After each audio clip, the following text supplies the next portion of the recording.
My name is Brayland Brown. I use he, him pronouns. And let's see, I'm co-founder, co-director of the Smile Trust. I am the board president for Trans Inclusive Group.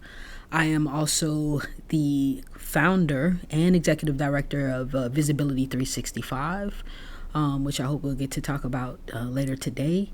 I'm a son, an uncle, a lover, a writer, all of those things.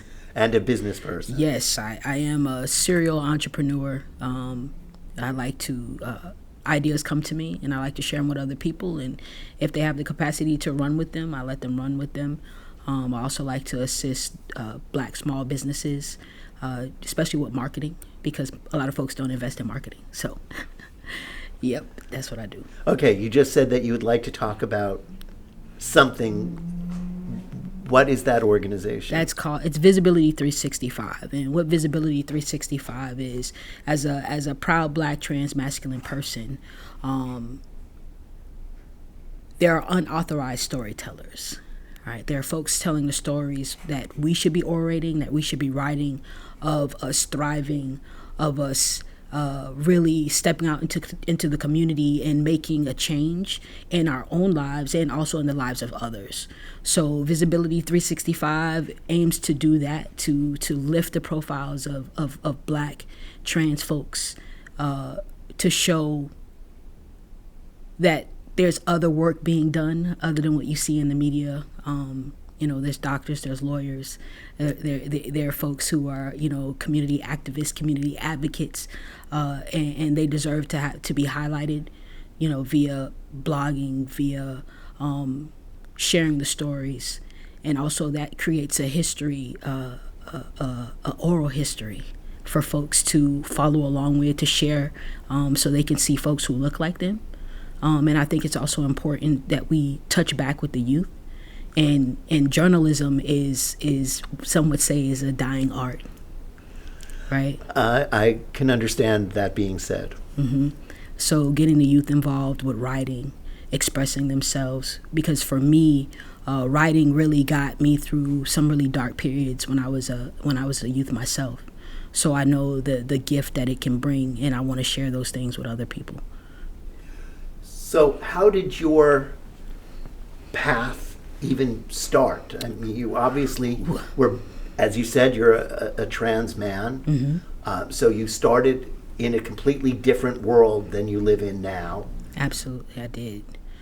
So what that looks like is, a great childhood right here in between Fort Lauderdale and Hollywood, with two great parents who, wanted to make sure that I had the best education. I went to Nova Elementary, middle school, and high school, and at that point in time, you actually had to be put on the wait list in order to get in. And my mom says to me that she put me on the wait list as soon as I was born to make sure I could get in at kindergarten. So that's how serious she was.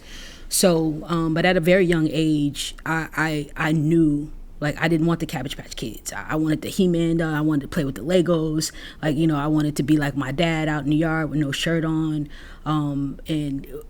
But when you're that young, sometimes you don't have the words. And also, I look at some parents today and I go, it's amazing how open they are with their kids. But at that point in time, my mom went to church every Sunday. My dad is a preacher's kid. So it didn't work out that way.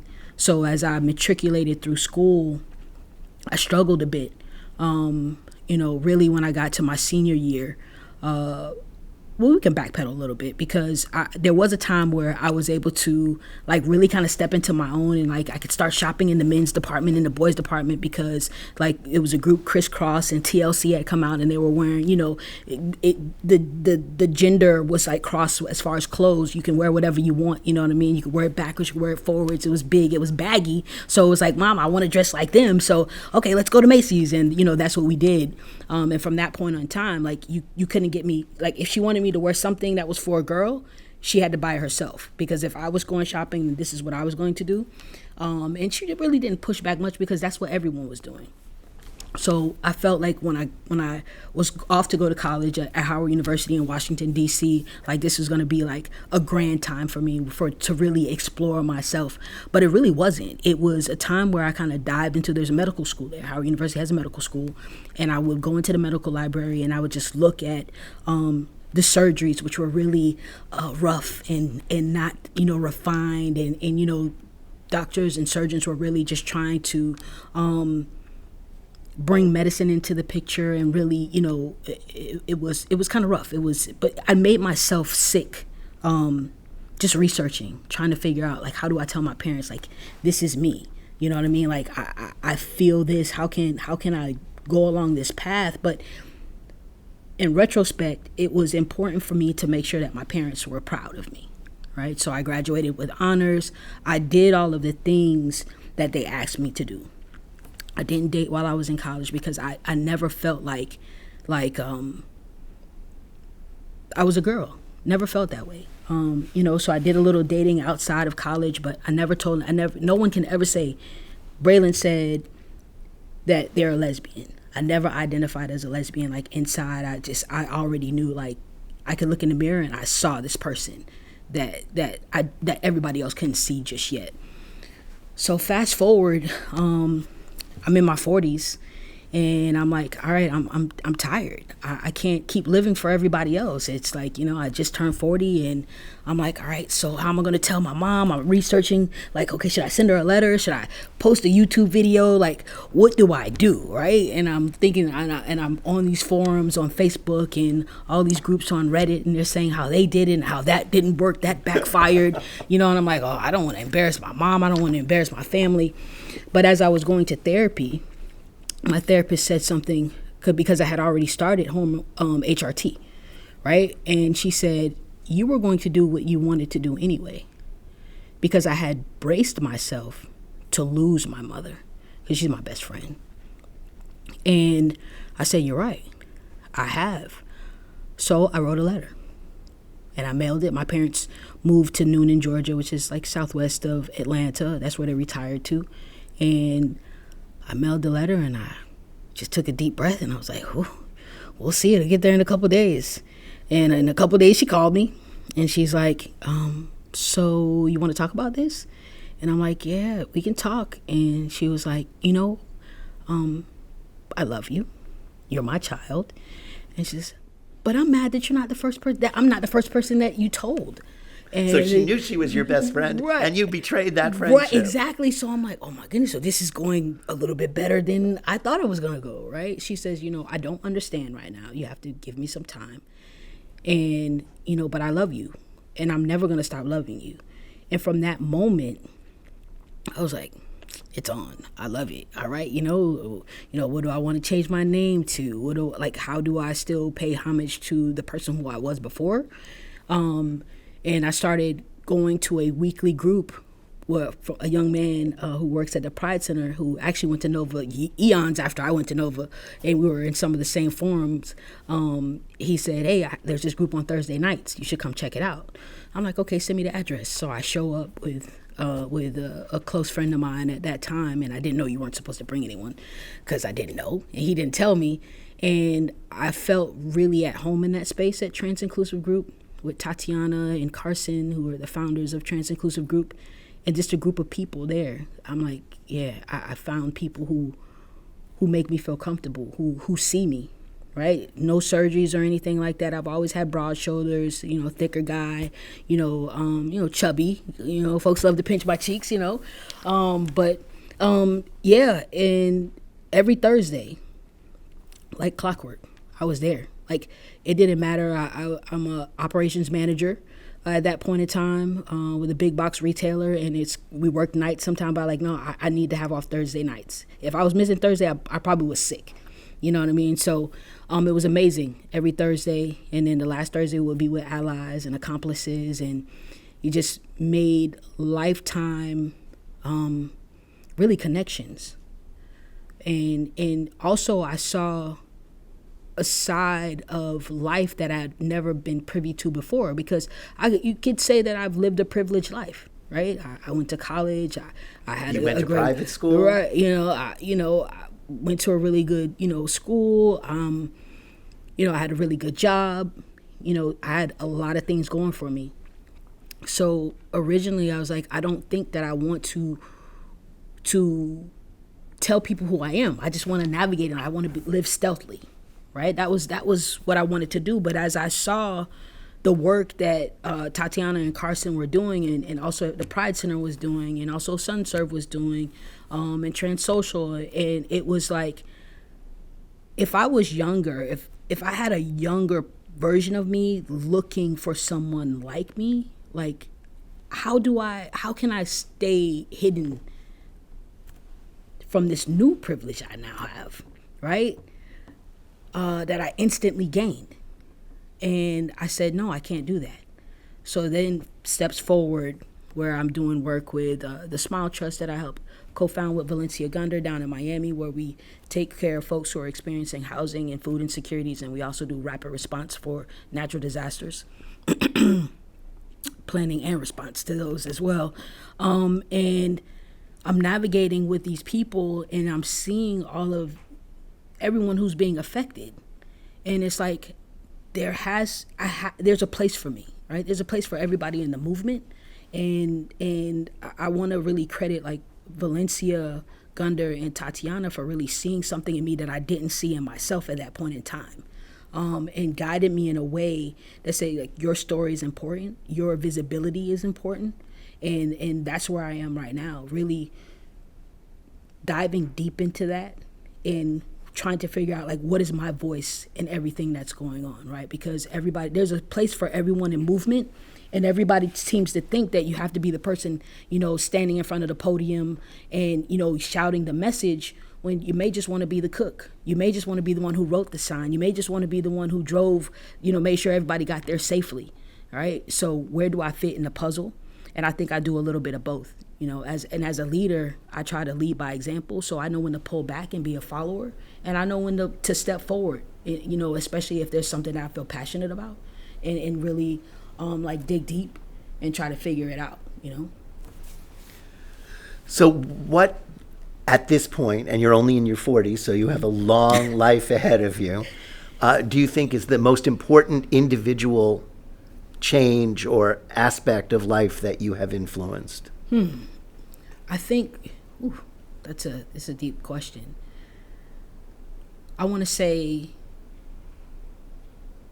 to believe in yourself, to really sit silently and sit still, because life, no matter what, changes, right? It's dynamic. It's different from minute to minute, second to second.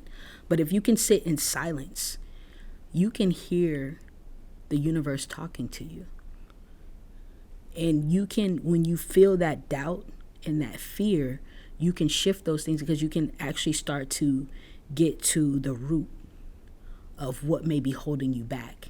So I know sometimes it's easy, right, in this world that we live in, to make ourselves busy with everything else, where you can compartmentalize and never really have to deal with anything else. But if you can just sit in silence and be still, whenever you have the opportunity, you find clarity in those times. And that's where I'm walking. That's the journey that I'm walking through right now. And how did you get there?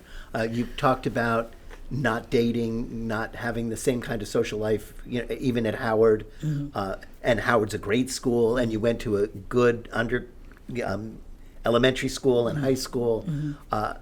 But you weren't you completely. Mm-hmm. And you were cognizant of that fact. And now you're able to sit back and be quiet with you. Mm-hmm. And that's got to be an amazing feeling of accomplishment. It is an amazing feeling of accomplishment, because I think about, just a quick story, when I was 16 years old, someone mailed a letter to my home, because when you're in high school, 15, 16 years old, everybody's talking on the phone back then, because there was no cell phones or anything like that. Well, my dad had that big giant one, that was like a size of a block, but we didn't have that. We had a pager and whatever. So I had a friend, and she didn't know I was a girl, right? So she had sent a letter to my home, and I didn't know it came. I didn't know that, and my mom got the letter first, and she was pretty much devastated at that point in time. And I felt a sense of shame as well, because I expressed to her that I hate being a girl, but she didn't get that part. And then I actually ran away. Well, I drove away because I had a car. I drove away instead of going to work, and I spent the night at Galleria Mall in the parking lot, and they were blowing my pager up, 911, 911, 911. And I decided to like go home, right, the next morning. And my family was there because nobody went to school, nobody went to work. And I talked to my grandmother, and she asked me, you know, what's going on? I said, Grandma, I don't feel like I'm a girl. And she said, you know what, baby, you're going to be okay, right? That's Grandma. My dad's mom, Sadie, miss her. God rest her soul. And I still wasn't whole in those moments. And probably about a week later, because my friend now knew who I wasn't really talking to me for a little because she couldn't understand what was going on, I did try to take my life. I took some pills and I laid down and I was like, I'm done, you know, but I woke up. And so I reflect, I don't really tell that story a lot because it's hard to tell, right? Because sometimes people think about, you know, when a person is weak if they try to commit suicide, but folks don't understand. You get to a point where you feel like there's nothing else for me to do. I don't ever see an answer. There's no way to fix this. But clearly the universe had other plans, right? So, because here I am. So I think I pull strength from those times, and I pull the strength of knowing that my voice matters, right? As a Black human, as a person existing in a time of so much turmoil, that there's still light at the end of the tunnel, right? And I can also use my voice to challenge those people who say that they love me to step up. Step up. If I'm not in the space, what are you saying when you hear folks saying things about trans folks? Are you saying, hey, I have a brother, I have a cousin, I have a friend, I have an uncle? Are you taking up for me so folks know that this is just a person who wants to live their lives? We just want to live our lives. That's it. We just want to be productive citizens, you know, do community things, do family things, love folks, live freely, love freely, you know, and just have the best human experience, right? We shouldn't have to justify our existence to anyone. Do you feel it's moving in that direction? Absolutely. Because that narrative that's being told, I just think about like, oh man, you know, I think about, you know, from time to time I have baby fever, but then I go, I probably don't want any kids, because I couldn't imagine anyone saying to me that you're going to take my child, because I have had numerous sessions with a therapist. I've consulted with my doctor. I've consulted with my partner, and my child doesn't feel comfortable in the body that they're in. So we're going to start socially transitioning. We're going to change our name. We're going to wear clothing of the gender that you feel more comfortable with. We just want you to be comfortable. We want you to have the best childhood you can. But I might be able to have my child taken. You're saying that now, or where you think that politically we're going? Oh, absolutely. Politically, that's what we're in right now. That's what that is the climate that we're in right now. Where if I wouldn't have had my paperwork aligned, my license, my you know, the way that I'm passable, right? If I am a professor at a Florida State school, I can get arrested. That passed just yesterday, where they're saying that you have to use the restroom for your gender assigned at birth. Not every trans person transition is the same, right? It's very individualized. So I myself am on the binary. But there are non-binary folks. There are gender fluid folks. You know what I mean? There are folks who are gender non-conforming. So they get to decide how they look, how they feel, whenever they want. And guess what? It doesn't bother me. It doesn't bother, and it shouldn't bother anybody else. Are they happy? You know what I mean? Are they productive citizens in society? Are they hurting anybody else? Exactly. Does our existence hurt anyone else at the core?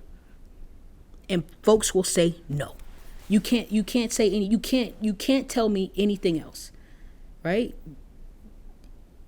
It makes me very angry because I think about the true issues. We have folks out here who don't have places to live. The rents are skyrocketing. People are starving, right? The water is crappy. The air is crappy. Climate change is real. We're not addressing the true issues that are happening right now. We're taking these non-issues and making them issues. I couldn't agree with you more. It's easier to divide than unite, and these are the kinds of issues that foster division because they're really ultimately meaningless. Right. Because they cause no harm. Right. They only cause harm to the people you're oppressing. Exactly. And it's the same systemic oppression that's happening. And what folks don't see is that it starts with the most marginalized. And then the cloud gets bigger into where now we're challenging everything, right? So it's just like we think about the Marriage Equality Act. Like everyone's, no, marriage should be between a man and a woman. That's it. I don't want to hear it. But the moment folks started sharing their stories and stepping outside of the box and not being afraid to say, hey, I am, a same gender loving person. I have a family. These are the protections I need. If I get sick, this person should be able to handle these things, right? So folks started realizing, hey, I know a neighbor. I have a uncle. I have an aunt. Even though we never said that's what we knew, that's what they, you know what I mean? It was just that thing. Like nobody said anything. That was uncle's friend, and they've been living together for 97 years, and that was just his friend. So, the moment it started to really normalize, I hate that word normal, but it's just like an everyday part of life. These people deserve to be happy. These people deserve the same protections of the law that marriage has, right? Because this is now family, chosen family, legally. That's the same thing that has to happen with transgender folks. Everybody has to know a story. Everybody has to know a person. Everybody has to feel the connection that it could possibly be my child. It could possibly be my friend's son or my friend's, cousin. When you start intertwining all of those things, the intersectionality, right? You think about that, and folks will start to really see how at the root of everything is love. And at the root of everything is that we're all human. Exactly. And humans don't function well without some love. Exactly. So going back, you said about having a child, not having a child mostly out of fear, not necessarily out of not wanting to be a parent. Right. So if you felt safer politically, you would be a parent. Absolutely. Because, it's some things shift for me as I begin to transition, right? So not only now am I a trans man, but I'm a black trans man, because then I'm also like the number one threat to everyone in society, right? So I have to move in society just a little bit different, right? So when I think about having a family, there's some folks who don't want to have a family, and I respect that. But I would have liked to have like a family. Not saying that I can't, because I can adopt if I want to. There's fostering. I can do all those things. I also have 3 godchildren as well. You know what I mean? But I think when you think about biological children, or just children in general, right? You want to protect them. You want to provide them with the best life that you can. You want to make sure that you can keep them safe. And in general, I think those are things that every parent wants. You're right, So as a trans person, when we're transitioning, we have to think about, how the hormones will affect our opportunities to have children, right? Some of us may be birthing parents. Some of us may choose not to. For me, that would have been a little bit too traumatic, right? So I've made some choices where biologically it will be a little bit harder for me to have kids, right? But there's surrogacy, there's other, if I want a kid, I can get a kid. But at the bottom line is that you want your kids to grow up in a space where they can have fun and where they can be kids and where they don't have to have the weight of the world on their shoulders as a youth, as a child. Because once you hit 18, it's coming for you. You know what I mean? College will protect you for a little while, but after that, and you start paying rent or a mortgage, and you get a car note, life really happens quickly. But while you can preserve the innocence of childhood, right? Which is a lot less now than it used to be. It is. It's very different. The landscape, social media, the internet, everything has shifted. I came in. I'm a 1978. I was born, so I still in high school we had the internet, and it was like shh. We had to dial up, and it was AOL. You've got mail. You couldn't wait for that. So I had a computer in the 12th grade. I remember us getting rid of the old typewriter, and here comes this computer. So it was like, yes, this is awesome. But the kids don't play outside like how they used to. It's like you woke up on Saturday morning, and somebody's knocking on your door with a bicycle. You're like, I hope my mom says yes. You know what I mean? Like, can I go outside? It's kickball games. It's dodgeball. It's, sweating. It's drinking water from the water hose. Like, you know what I mean? Yeah, Nintendo came along. It shifted a little bit. You know what I mean? Sega, you stayed inside, but put it away and you need to go outside. Summertime, summer camp, swimming. So sometimes those things, for a lot of kids, like, it's changed.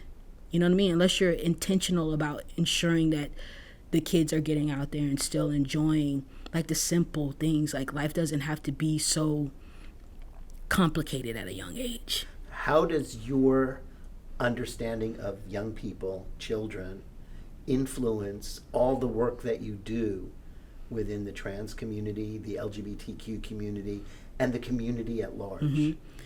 Listen, when I think about the suicide rate, if that doesn't move a person to say, the youth is more than our future. They are right now, right? If we don't pour into them and show them how to love others and themselves, we're doomed, right? So that's why my visibility in the work that I do, anytime I can step out to, like, I've done the Pride Leaders Program for the past 2 years to speak to, our youth about, leadership.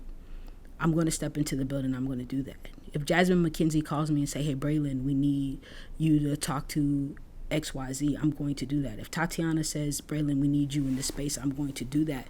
Because if they can't see themselves in the people who they look up to, it's almost like you're lost.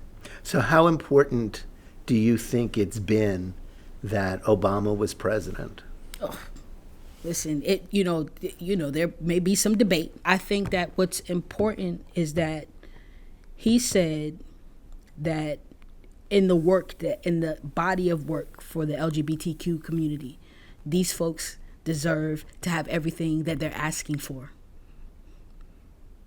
That's the love, that's the access, that's the laws that protect them like they protect everyone else. That was instrumental. Because he said, in the work that he did, that love is love, right? But I'm also carrying that one step further. Also, as you said, see leaders that look like you. Mm-hmm. The one and only Black president that we've had. So, how did that make you feel personally? It was amazing. It was like, I could remember when I turned 18 and getting in, like, yes, I'm voting. The first president I was able to vote for was Bill Clinton. And it was like, you even then, no one ever really talked about, like, you think there'll be a Black president? Like, it just wasn't the, it wasn't the chatter. So here comes Obama, and the landscape changes. It says, you can do anything you really put your mind to. Right? You tell the stories, you reach the people where they are, you make yourself accessible, your message that you have is universal, and it makes you kind of feel like, yeah, I'm gonna go to the moon. Yep, I'm gonna go to the moon. You know what I mean? It opens up the doors, and it says that you can. It says to, especially as a young person, that you can do anything that you want to do. And that inspiration carries you through now. Where do you see your role on this train or on this highway going forward? I think on my journey, which I know is not linear, it will have jogs to the left and jogs to the right. And I think right now I am enjoying the view as my train just takes off. Like, it's just pulling out of the train station, and the trees are passing me slowly. I'm trying to absorb what's around me. I'm trying to figure out, where does Brayland fit into the picture? What is the legacy? What is my legacy? And it can be blurry at times because I'm still trying to figure it out. But I think that I'll continue doing the work that I'm doing. I'll continue learning as much as I can learn, being in the spaces that I need to be in to share the stories, my own personal story and the stories of my trans siblings and the stories of my Black siblings as well.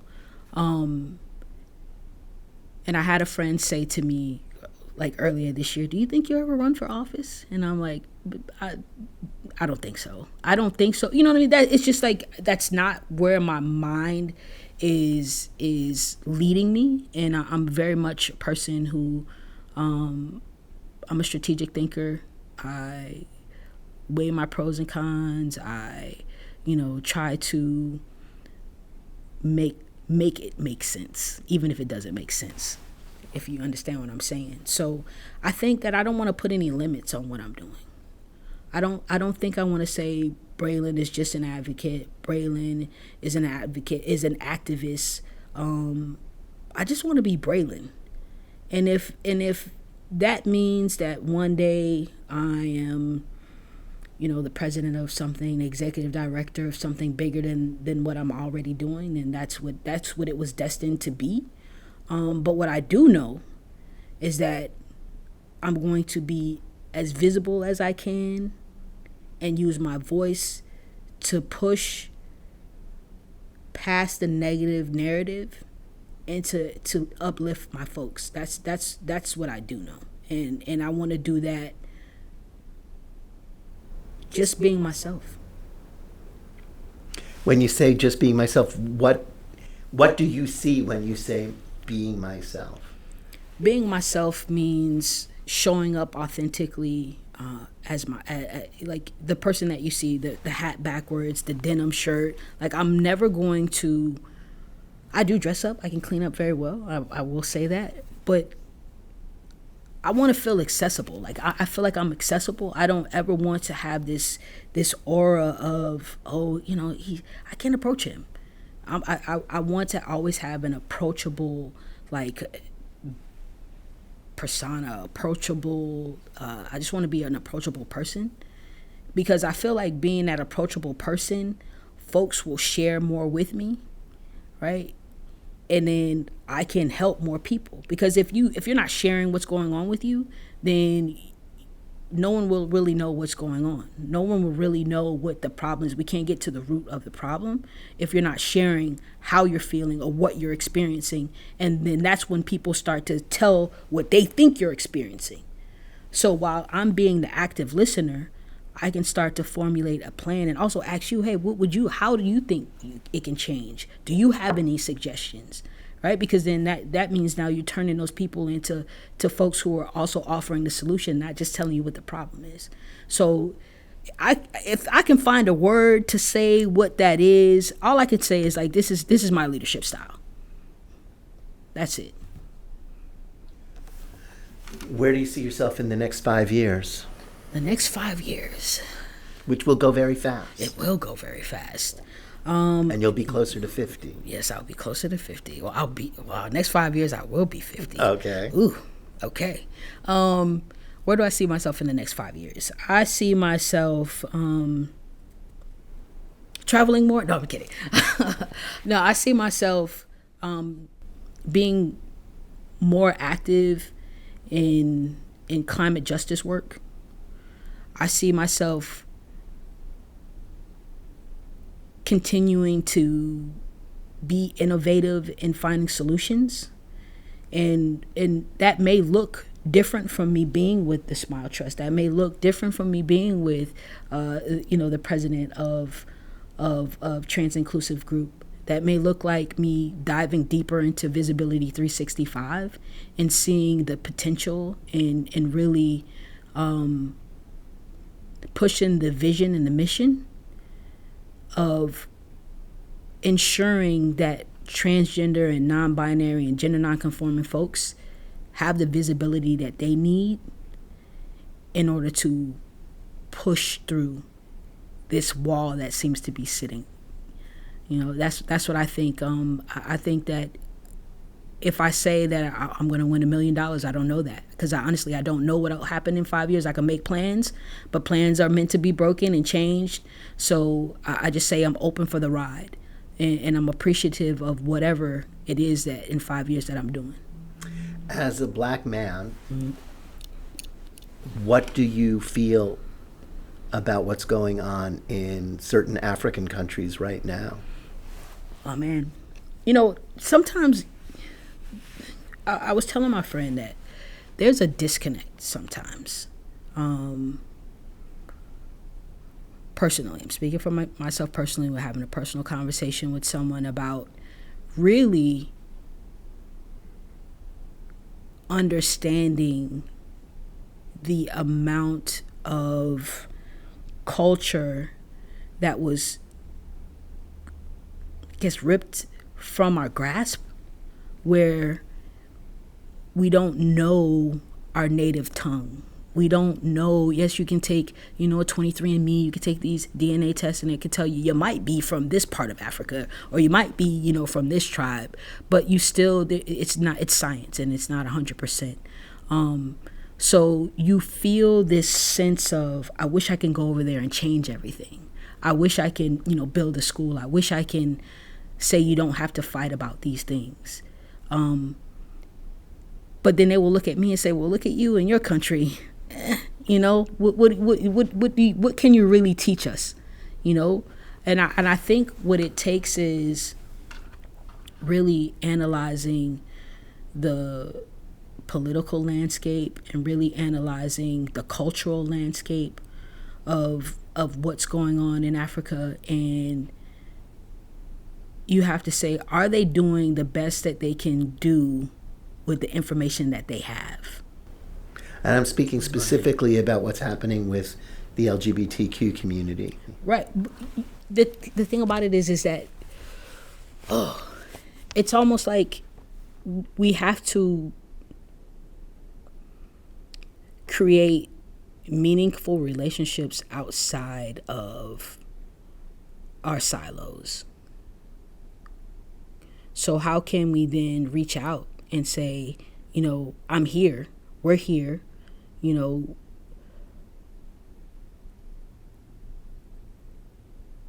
it may feel like this for a time, but don't stop pushing.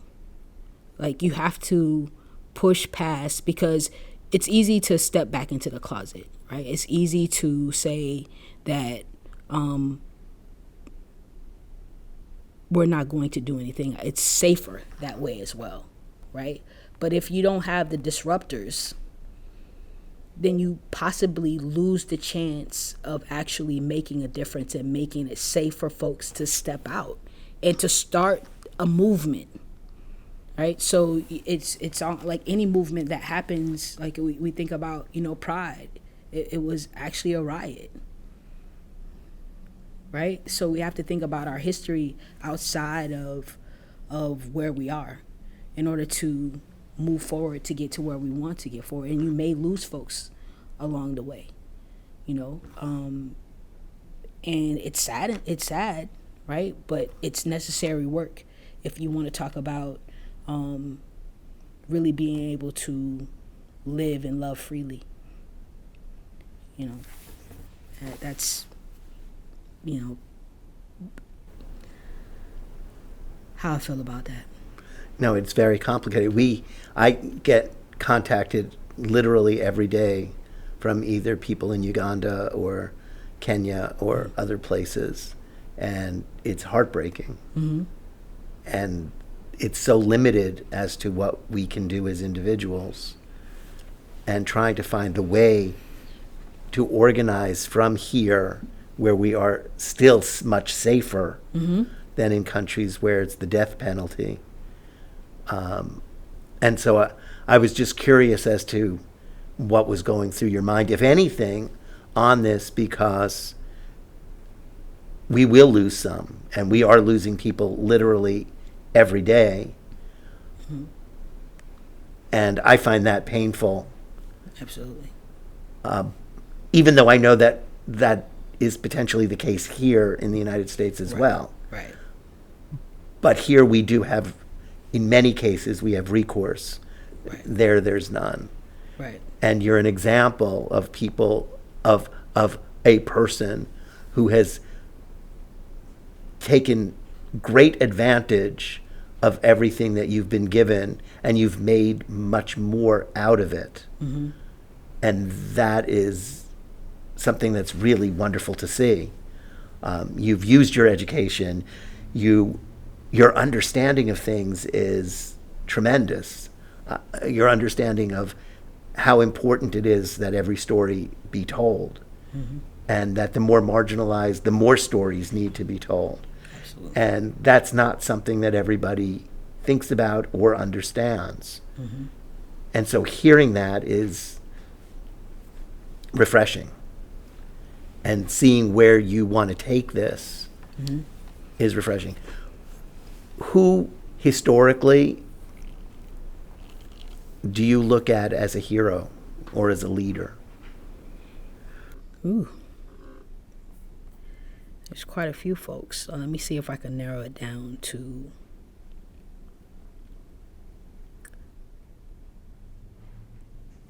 I'll go two ways. I'll go because I'm a writer at heart, right? So I can remember reading about Langston Hughes and James Baldwin and Maya Angelou, and how writing can change how you feel in an instant. It can take you, it's almost like music.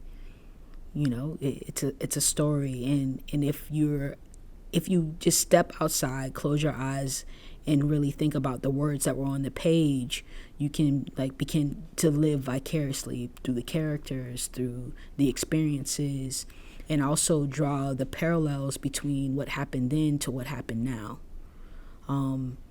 So those folks I look up to, and I think outside of that, I would probably say we got to think about like the mother, like Marsha P. We got to think about like how she lived her life in a way that really birthed how we can celebrate today. And said you don't have to be satisfied with the status quo. You don't have to conform. Exactly. You can be who you want to be because your existence is a true form of resistance. Right? I'm like, yeah, you know, if I could just imagine myself like, yeah, I would have been right out there. I would have been right out there riding as well, you know. And I just think about how the relationships that were formed and the bonds that were formed just flourished. And the only other person who is like, it's not a famous historical figure that everyone knows, but like my hero is my mom. Like, true, because there wasn't a time where I may have disappointed her, but she always showed the love. And I think that that's embedded in me, and that's what allows me to not hold grudges. That's what allows me to not judge people. That's what allows me to actually sit and listen and try to understand where they're coming from, because my mom would ask, like, what's going on with you? She could hear it in my voice. And those are things that if that is how you're raised, you can pick up on those things as well. Like, hey, something's not right. Like, you're saying you're not right, but I can hear it in your voice. I'm 45, and I talked to my mom yesterday, and she was like, what's going on with you? I was like, I'm okay, I'm cool. She's like, you're going to tell mommy, I know. I'm like, stop it, I'm growing, you're not supposed to do that. So, like, just having that love, that unconditional love, really is what pushes me, and like, she's like my true hero. And a great role model. Absolutely. I always tell folks, I can share my mom with you. Let me call and make sure. She's like, oh, yes, of course. So, I mean, because not everyone has the opportunity to come from, a loving family that accepts you, that, when she called me her son and she started using, my pronouns, and I was just like, I'm in awe, because at the end of the day, you make a conscious decision on what you're going to do, right? And she made that decision she was like, you're mine. You were given to me. So I'm riding with you, So I love it. What makes you cry? Ooh. I don't know if if you heard this, but sometimes when trans guys start taking hormones, it makes it difficult to cry. And in my first couple years, like, I don't remember crying at all. But lately, I have been a little bit more emotional. Both my mom and dad are water babies. They cry like this, right? So to go from I was a water baby before, so it's difficult for me to cry, but I can get in just listening sometimes to the news, just trying to figure out, like, how do I make change, real change? Those things can make me really, really, like, emotional. And I can feel the swelling that happens in my chest. The tears may not come, but I can feel it. It's just it's almost like you see someone or something and it can be better. Like, I look at the world and I'm like, I know we can be better. This is we were better before. It's almost like, here you have, you're treating this wound, it's starting to scab over, and then the next thing somebody says, oh, I'm going to pick it now. So you're back to the same thing where you're trying to treat the wound, and like, we just keep going through this cycle. And it can be tiring, and it can push you to dark places. Folks talk about self-care, and I'm like, well, what's self-care? I got to figure that part out. I really need to figure that part out. I love to write. I like to put together Legos. I love collecting sneakers. You know what I mean? I love music, but finding the time to do it, because you can get burned out, and sometimes you just want to give up. Right? But you don't. You say, I'm sick of it. I can't, I'm going to find something else to do. Like, okay, I have an MBA, I have a bachelor's degree. What do I want to be a product manager? Do I want to, tech is hiring? Let me, you know what I mean? And it's like, no, that's not going to work. I want to be with the people. I want to touch the people. I want to talk to the people. I want to see, like, how to make a difference. And I'm driven, like, so many times I'm like, I'm not going to do what I'm doing. And I kept getting turned around like, no, this is, and I'm like, no, I'm doing something else. Nope, this is what you need to do, So I'm drawn into this work. I'm drawn into wanting to see the world be better than what it is, and also leaving the world better, in a better position than when I first came into it. I think you're doing that. Thank you. And it's been a real pleasure talking to you and hearing your side of the story. I mean, I've seen you around, but we've never had a conversation. I always knew that you were accomplishing things because of all the roles that you play. But I didn't know you were as wonderful a human being as you are. Thank you. I really appreciate it. And I am very glad that we made this happen. I'm glad you're healthy. Thank you. And you've clearly made a difference, and you will continue to make a difference in this community and beyond. And thank you for sharing your story with us. I'm glad that it's going to be part of our archive and that it will do exactly what you want it to do, and that is tell a story that is vitally important to be heard for generations yet to come. Thank you. Thank you. I appreciate the opportunity.